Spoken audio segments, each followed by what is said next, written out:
Relacionamentos entre pais e filhos é uma das coisas mais desafiadoras que existem quando a gente fala sobre relacionamentos. E um dos recursos, um dos cursos que eu mais gosto, inclusive, de ministrar para as pessoas, para ajudar nesse processo, é o da disciplina positiva. É uma temática lindíssima, é uma delícia de aprender isso, e a gente se surpreende porque vale não somente para quem tem filhos, mas todos nós um dia fomos... muitas pessoas não são pais ainda, não são mães, mas um dia já foram filhos e já sentiram também pelo menos um dos lados dessa relação. Então é bem interessante porque a gente cria uma oportunidade de desmistificar, de quebrar alguns padrões errados que a gente aprendeu ao longo da nossa infância e que infelizmente muitos adultos acabam replicando com seus filhos, com as próximas gerações, com outras crianças também, não necessariamente, não só pais e filhos, mas cuidadores, até porque as crianças não são cuidadas somente pelos pais, mas muitas vezes pelos avós, pelos tios, por pessoas que são familiares, enfim, e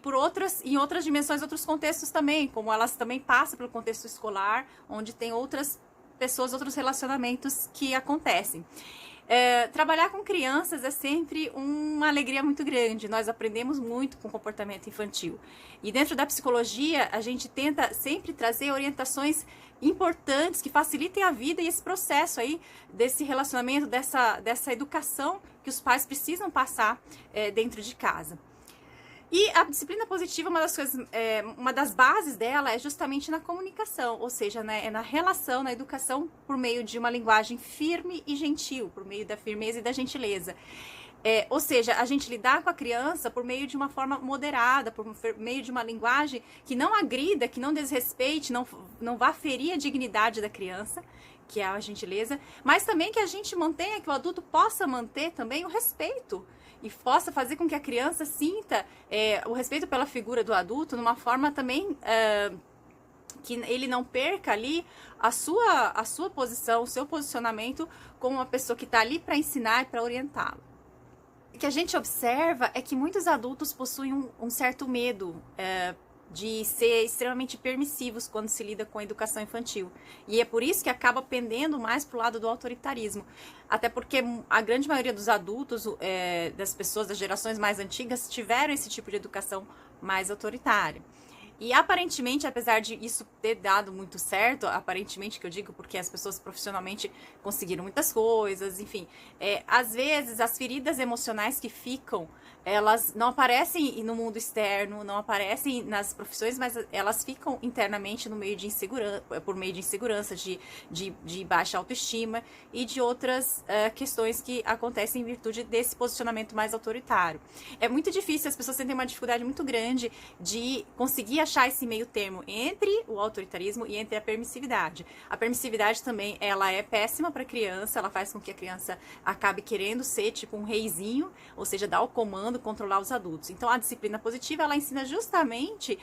dar orientações para os adultos de como se portar de uma forma onde ele não perca esse respeito,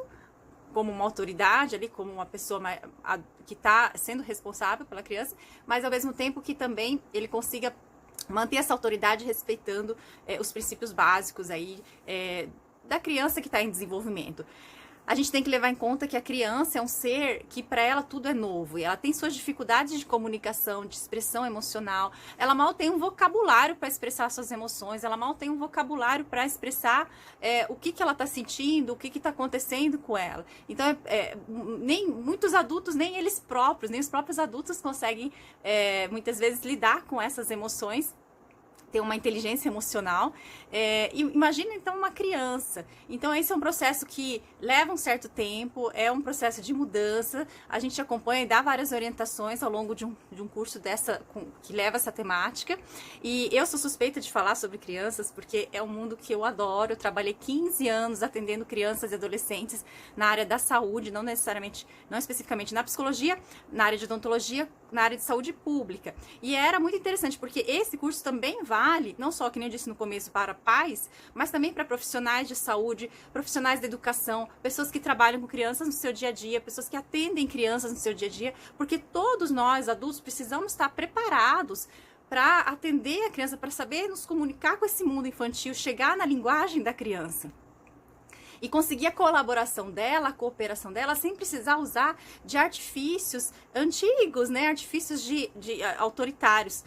A gente tem aí, eu pessoalmente tive, trabalhando na área de saúde, eu tinha que, as crianças quando chegam para um profissional de saúde, elas chegam com muito medo, elas chegam com ansiedade, e o medo é uma emoção forte, então a gente precisava ter recursos. Eu senti muito esse ganho quando eu comecei a aplicar os preceitos aí da disciplina positiva, para ajudar a criança a se comunicar melhor, para ajudar ela a perder esse medo e para que ela também pudesse, além de lidar com o medo do procedimento, lidar também com o medo da figura, da autoridade do profissional que estava por ali. Estabelecer uma relação respeitosa, que é o nosso objetivo principal. Lembrando também que a disciplina positiva é um curso que eu ofereço dentro da Psicotrainer, não só para pais e filhos e profissionais de saúde, cuidadores em geral, mas também ela é aplicada também existem formatos diferentes da disciplina positiva usados em ambiente de trabalho, no relacionamento entre cargos diferentes e cargos hierárquicos diferentes, até para as pessoas aprenderem também a lidar com isso, usando as mesmas bases da disciplina positiva. Isso foi adaptado também para esses contextos, assim como para o contexto escolar, para ajudar, facilitar que professores e alunos pudessem os professores pudessem lidar com certos comportamentos e aprender a como conversar, se comunicar melhor com os alunos e ter essa colaboração deles na área escolar. E também a disciplina positiva existe um formato específico para o relacionamento de casais, onde a gente utiliza também as mesmas bases, mas é claro, adaptado para a faixa etária, com dinâmicas e práticas para auxiliar que o casal tenha uma comunicação também e formas diferentes de conseguir se relacionar e chegar numa forma mais harmônica de relacionamento. E evitar, é claro, que as coisas acabem correndo aí para um contexto conflituoso, que é o que acontece em muitos contextos familiares. Então, tudo isso é interessante e a gente utiliza muito as práticas, as ferramentas desse conteúdo.